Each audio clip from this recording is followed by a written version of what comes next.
Aqui no espaço, a gente aceita Gympass e eu fiquei completamente assustada com a quantidade de modalidades que ele mostrava relacionadas à palavra Pilates. E fiquei mais assustada ainda quando eu joguei isso no Google. Me fale quantas classificações sobre Pilates existe hoje. O Google tá aqui, ó, listando. Google não, né? ChatGPT tá listando aqui. Ele não para de listar tipos de Pilates. Olha só. Quem tá só me ouvindo não tá vendo eu mostrando aqui que ele não para de listar tipos de Pilates. E por que isso acontece? E o que isso impacta na tua vida? Acho que o que ninguém nunca te contou é que nem tudo que falam que é Pilates de fato é. Oi, eu sou Letícia Monclaro, eu sou fisioterapeuta pós-graduada em Fisiologia do Exercício e no episódio de hoje vamos desmistificar o que é Pilates e o que não é. Esse eu tenho certeza que para profissionais pode ser um vídeo um pouco polêmico, já que a gente está falando de definições que não são universalmente aceitas. Hoje em dia, como o Pilates também entrou em moda, muita coisa está carregando o nome Pilates para poder vender sem ser. Sendo assim, vamos começar pelo começo. O que é o Pilates? O Pilates foi um método criado pelo Joseph Pilates e ele criou isso na década de 1940.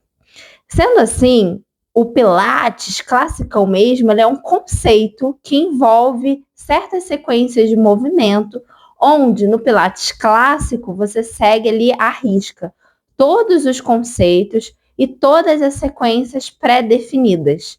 E aí você vai trabalhar somente dentro daquilo que o Joseph desenvolveu, sem acrescentar conceitos da fisiologia, sem acrescentar exercícios, sem acrescentar nada a esse método. São 10 repetições, contando com a qualidade, expiração na força e aquela determinada sequência dos exercícios. Então, todos os exercícios possuem um nome e uma sequência a ser realizada, até do mais iniciante para chegar no nível mais avançado daquele mesmo exercício.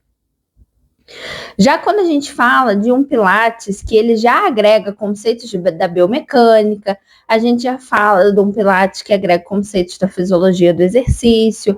Então, ele modifica um pouco o método. Então, por exemplo, o músculo da panturrilha, ele vai colocar esse músculo para ter mais repetições, não só 10, porque já é um músculo muito forte. Então, a gente não consegue ganhar força dele só com 10 repetições. A gente vai ter que botar um pouquinho a mais. E esse é o Pilates que eu me encaixo no meu trabalho. Porque você usa a fisiologia do exercício, usa a biomecânica, mas sem deixar de lado o método. Eu até acrescento alguns exercícios dentro do Pilates, que são da fisioterapia, para aqueles casos que são necessários. Às vezes, uma pré-ativação, uma conscientização, uma adaptação que não está prevista no método, mas que o meu paciente precisa. Até porque o Pilates, ele hoje em dia também é usado de uma forma clínica, então eu uso ele para poder reabilitar uma pessoa ou então para prevenção de lesão, com um objetivo específico, principalmente na área de coluna e quadril, é o que a gente mais recebe aqui no espaço. Sendo assim, a gente já bota aí mais 2 outros nomes que significam a mesma coisa. O Pilates clínico e contemporâneo, porque eles fazem basicamente o mesmo. Eles modificam o método em prol da reabilitação do paciente, em prol daquela queixa do paciente. E não só levam em conta as sequências diretas. Agora, a gente tem o Pilates solo. O Pilates solo é aquele Pilates sem equipamento, onde você usa somente a gravidade contra o seu corpo e ativações específicas. Então, ele é o mais difícil de todos esses Pilates mais clássicos, porque ele exige uma consciência corporal e uma ativação muito maior do que o Pilates nos equipamentos. O Joseph, quando criou, ele criou primeiro o Pilates nos equipamentos e depois ele evoluiu para o solo, exatamente por precisar de mais força e de mais consciência corporal para a execução dos exercícios. E não vai ser todo aluno que vai se adaptar ao solo. Por exemplo, alunos que têm muita dificuldade de sentar no chão e levantar, alunos que têm alguma questão grave de coluna. Então, os exercícios do solo vão ser um passo além para aquele aluno iniciante. A gente vai introduzindo os exercícios do solo durante a prática, mesclando o equipamento com o solo, exatamente para pegar o melhor dos dois mundos. A preparação que o equipamento te dá para o solo é fundamental. Porém, eu posso só fazer o solo de casa, fazendo pilates online? Pode, mas isso vai te exigir um grau de dedicação um pouquinho maior. Aí outra coisa aqui que ele botou, Pilates funcional. Integra exercícios funcionais com os princípios do Pilates. Foca em movimentos que simulam a atividade do dia a dia. Se a gente está falando de um Pilates clínico, a gente está vendo a funcionalidade. Então aqui como nome, eu vejo que é mais um nome para vender uma coisa que é mais do mesmo. Vamos lá. Pilates clínico eu já falei. Pilates aéreo. Eu, Letícia, não vejo funcionalidade além de uma foto bonita. Porque, gente, a gente não fica de cabeça para baixo. A gente não vai ficar em prancha aérea no dia a dia. Não tem nada de funcional nesses exercícios aéreos. Eles são bonitos, eles pedem que você tenha mais força, mas eles não têm, de fato, uma usualidade. Então, não é um pré-requisito você ter que se pendurar de cabeça para baixo para estar fazendo pilates. Isso aí é uma categoria mais artística, para quem gosta de mais acrobacia, tirar uma fotinha ali, dar uma abafada no Instagram, mas funcionalidade mesmo, muito pouca. Pilates aquático, essa aqui é novidade, hein? Praticando dentro da água, geralmente em piscinas rasas, reduz o impacto das articulações e melhora a resistência muscular. Não sei como é, nunca vi, nunca nem tinha ouvido falar, porém, contudo, eu vejo isso muito como a hidroterapia, né? Que é a hidroterapia que faz isso. Então, às vezes, como é que vai fazer os exercícios que o Joseph botou para fazer nos aparelhos na água? Complexo isso, né? Não vejo muito como que isso vai ser Pilates. Posso estar errada, tá? Mas, para mim, é colocar o Pilates como nome de propaganda, sendo que não vai ser Pilates. Porque os exercícios não tem essa adaptação para a água. Vai ser uma hidroterapia e não Pilates. Pilates para grupos específicos, gestantes, idosos, atletas e crianças. Sim, aí a gente só está dividindo sobre faixa etária e sobre necessidade, né? A gestante vai ter necessidade diferente do que uma mulher na mesma idade, só que não gestante. Então, tudo bem, isso aqui tranquilo. Pilates integrado com outras técnicas. Combina Pilates com yoga, dança ou treinamento funcional. Aí aqui já começa a estragar o bagulho, entendeu? Por quê?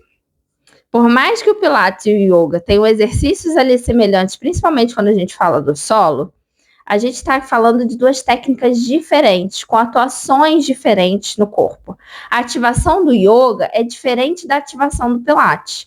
A yoga, muitas vezes, ela vai inspirar na força. O Pilates é o contrário, o Pilates expira. E isso, biomecanicamente, faz toda a diferença. Porque quando eu expiro, eu ganho mais energia. Quando eu inspiro, eu gero mais tensão. Então, a gente já está gerando efeitos opostos no corpo. Beleza? E aí, você integrar essas duas coisas não é o método, tá fugindo. E não tem problema você fugir do método, desde que seja de acordo com a fisiologia do exercício. O problema é você chamar isso de Pilates, porque aí não é. Aí você bota o seu nome. Você bota o método Mão Claro, o método Silva, o método Beltraninho, e aí usa com Pilates, mas não dá para vender uma coisa que não é. E essa é a grande crítica aqui desse vídeo, para eu te explicar qual que é a diferença de cada tipo e você não ser enganado, porque teu ortopedista vai falar, olha, você tá fazendo Pilates, aí você fala, tô, e não tá. Aí você lesiona e vai falar, a culpa do Pilates, tadinho do Joseph. Não tem nada a ver, tadinho dos outros professores também, que não tem nada a ver o que você tá fazendo ou não. Ai, Letícia, como é que eu vou ter certeza disso? Tem 1001 aulas, até minhas aqui no YouTube também, gravadas, onde você pode ver exercícios do Pilates, ativações e tudo mais. E aí você compara. Poxa, eu estou fazendo algo parecido com isso? Eu estou seguindo essa filosofia, esse conceito? Ou não? Pilates online, que beleza. É só você adaptar o solo ao ambiente virtual. Caso a pessoa tenha os aparelhos, o que é muito difícil, já que são aparelhos bem caros, Aí você também vai realizar exercícios no aparelho. Contudo, é mais usual fazer o online dentro do Match Pilates. Agora, vamos para os conceitos base do Pilates, que aí vai ficar fácil também de você ter esse comparativo do se o que eu estou fazendo é Pilates ou não. Agora, sobre os conceitos base do Pilates, a gente vai ter aí 6 conceitos. Concentração, onde você não pode estar disperso, você tem que estar consciente do que você está fazendo. Então, percebendo a contração do abdômen, percebendo a sua respiração, percebendo a ativação que você tem que fazer na perna, por exemplo, no exercício de perna. Quando a gente já fala de uma concentração, a gente pode também associar isso a você pensar no movimento de forma ativa. Por exemplo, eu tenho uma perna mais dominante do que a outra. Eu tenho mais força na direita do que na esquerda. Então, durante aquele movimento, eu vou estar concentrada, pensando na minha perna esquerda para ela ativar e eu não manter o meu padrão de sempre. O meu padrão de jogar o peso e a força mais para a direita. E assim eu vou equilibrar as forças com um conceito neurológico que a gente chama de imaginética motora. Quando você pensa no movimento no seu corpo, o cérebro manda mais energia e foco para aquela região. E o conceito da concentração vem exatamente desse lugar. O conceito de concentração é o que também gera os benefícios psicológicos do Pilates, onde a gente desfoca do problema, desfoca da ansiedade, desfoca da depressão, desfoca dos estresses do dia a dia e foca no que precisa ser feito. A concentração é um dos pilares que faz mais diferença no Pilates. Contudo, não é encher a barriga e colocar um umbigo nas costas, como muitas pessoas preconizam. Esse é um exercício onde você vai contrair o abdômen de baixo para cima, fazendo uma ativação de todas as fibras do abdômen, e não só do reto abdominal. E é essa ativação do oblíquo interno e externo, do transverso abdominal e do reto abdominal, em conjunto, é que gera a magia do Pilates e que tanto se fala sobre a estabilização para a coluna, sobre melhora das dores lombares, sobre melhora da postura quando a pessoa é hipercifótica. Quando a gente fala de posturologia, a gente está falando desse princípio aqui, dessa contração associada a 1000 momentos dentro da aula, e também ela feita de forma excêntrica, não só fechando o corpo, mas também abrindo ele, não só flexionando, mas também estendendo. Além disso, a gente vai ter exercícios de fortalecimento para os glúteos e para o quadríceps, que também são grandes estabilizadores do nosso corpo. Tudo isso, o Joseph deu o nome de Powerhouse. Então, é óbvio que você chegando no primeiro momento na aula de Pilates, um instrutor em sã consciência não vai te passar essa ativação a aula inteira, porque fica muito desgastante, pode gerar fadiga e uma má contração, ou até mesmo você tensionar mais a região do que de fato contraí-la de forma adequada. Um outro princípio que vai estar presente em todos esses que eu estou falando é o da qualidade versus a quantidade. A gente sempre vai preconizar a qualidade do que a quantidade dos exercícios. Então, vai existir uma reeducação para que você comece a implementar essa contração cada vez mais nos exercícios. Então, você vai estar fazendo, ao longo do tempo, todos os exercícios com essa ativação, porém não na primeira aula. Lógico, existem casos e casos. Por exemplo, atletas a gente já consegue colocar na primeira aula para fazer essa ativação, porque ele já tem um preparo e uma estrutura, por muitas vezes, já mais receptiva a esse estímulo mais forte, vamos dizer assim, porque não exige só da força muscular propriamente dita, mas também da tal concentração. Controle, esse aqui é o que a galera se perde total e é onde o filho chora e a mãe não vê. Porque não é só você arrastar mola ali rápido e fiz 10, acabou. Em menos de 10 segundos você já fez as 10 repetições. Porque isso aí você pode estar até ativando o músculo, mas só um tipo de fibra, a fibra de explosão. E a gente não quer essa fibra no Pilates, a gente quer a resistência. Por isso que a força do Pilates, as pessoas ficam tão mais fortes, porque a gente está ganhando uma força de concentração, de resistência, uma força prolongada, contração mais prolongada. Ao invés de uma contração de 5 segundos, a gente está falando de um exercício que perdura o estímulo durante 20, 30. Quanto mais controlado é o movimento de descida e de subida, o movimento excêntrico e o movimento concêntrico, melhor vai ser. Mais fibras a gente vai estar ativando, mais força a gente vai estar gerando. Então, quanto mais lentos forem os movimentos, mais controlados, melhor. Óbvio que aqui entra um parênteses. Se eu estou falando de uma pessoa muito ansiosa e eu ficar na orelha dela o tempo todo falando, melhora, devagar, devagar, devagar, devagar, isso vai gerar um estresse muito maior do que o que a gente necessita. Então, da mesma forma que eu falei da adaptação do powerhouse, a gente vai estar falando da adaptação do controle também. Vai ser exigido no início, nos exercícios, que é imprescindível ter esse controle, porque se caso não tenha, você vai gerar uma lesão. E depois esse controle vai sendo levado a todos os exercícios da sequência, para que além de ter uma boa contração, você a faça por um maior período de tempo. Quarto conceito, precisão. É as ativações, as microativações. No Pilates, eu estou falando de uma ativação específica. Então, por exemplo, ao mesmo tempo que você vai estar levantando a sua perna retinha, eu não quero só força na coxa. Eu quero que você estabilize os ombros, tira um pouquinho a lombar da maca, sem fazer força na mão, é uma estabilização só para alinhamento, pescoço relaxado, a contração do powerhouse e o movimento da perna de forma lenta e controlada. Tá vendo como é muito mais preciso? Como eu exijo muito mais do cérebro e do corpo? Porque eu estou fazendo várias ativações ou relaxamentos ao mesmo tempo. É claro, você vai fazer isso tudo na sua primeira aula experimental? Não, isso é conquistado ao longo do método. Por isso que ninguém é louco de fazer um aluno virar de ponta cabeça na primeira aula, porque para fazer essa virada, você tem que ter uma ativação e uma consciência corporal super fina, super adequada e alinhada para não dar tensões e lesões. Porque sim, o Pilates pode gerar lesões quando mal aplicado. E esse conceito da precisão é o que gera a menor lesibilidade dos alunos, quando ele é aplicado e respeitado. Quinto princípio, que é o que deixa o Pilates com cara de fácil, é a fluidez do movimento. Quando a gente está falando da fluidez, eu estou falando dele ser quase como uma dança. Ele é tão controlado, tão preciso e leve, que ele parece que você está dançando e não está fazendo esforço algum. Da mesma forma, existe adequação para fluidez. Então, eu sempre vou acabar usando aqui nas aulas, assim vai ficar mais bonito. Mas não é bonito pela beleza, é pela funcionalidade de você juntar esses dois princípios que resultam no terceiro.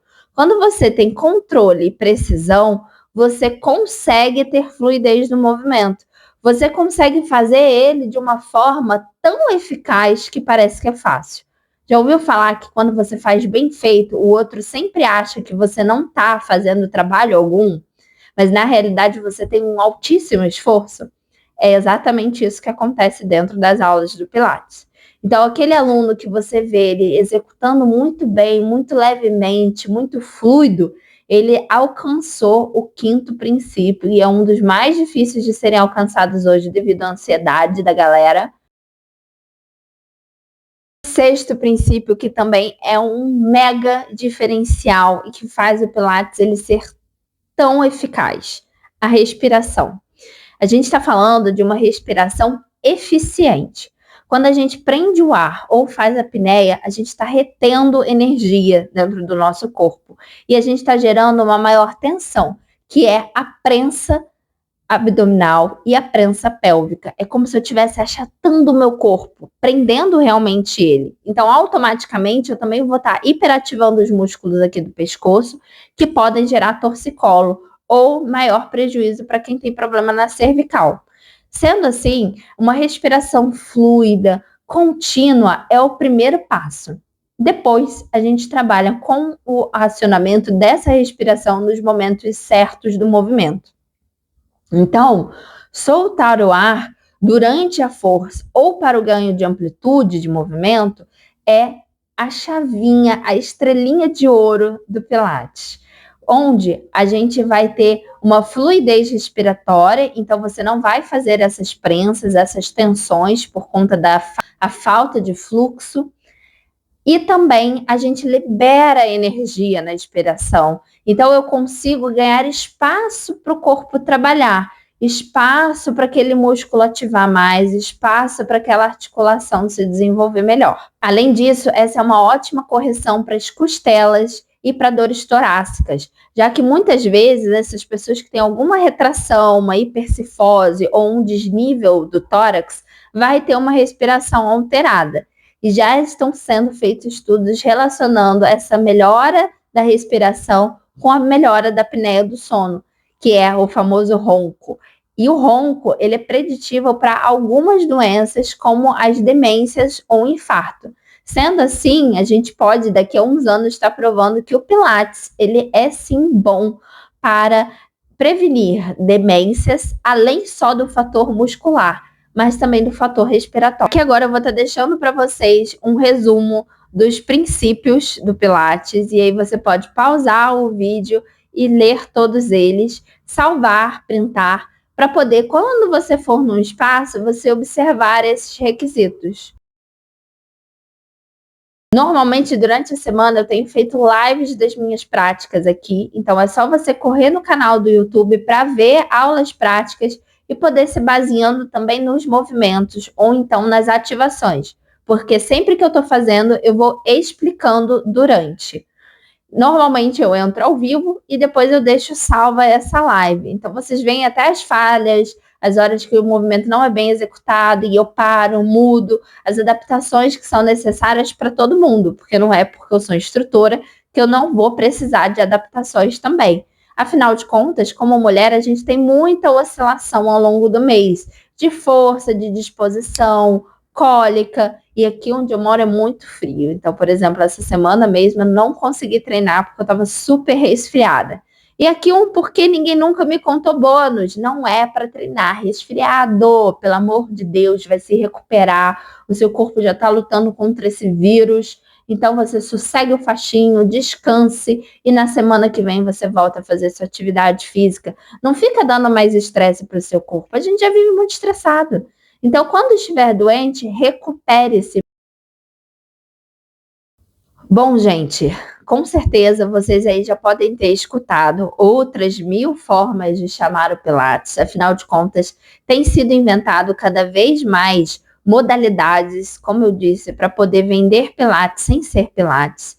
E é por isso que ninguém nunca te conta o que realmente é o Pilates, porque fica muito mais fácil eu seguir as vozes da minha cabeça do que eu fazer um método que já é bem definido e já é bem consolidado até mesmo cientificamente.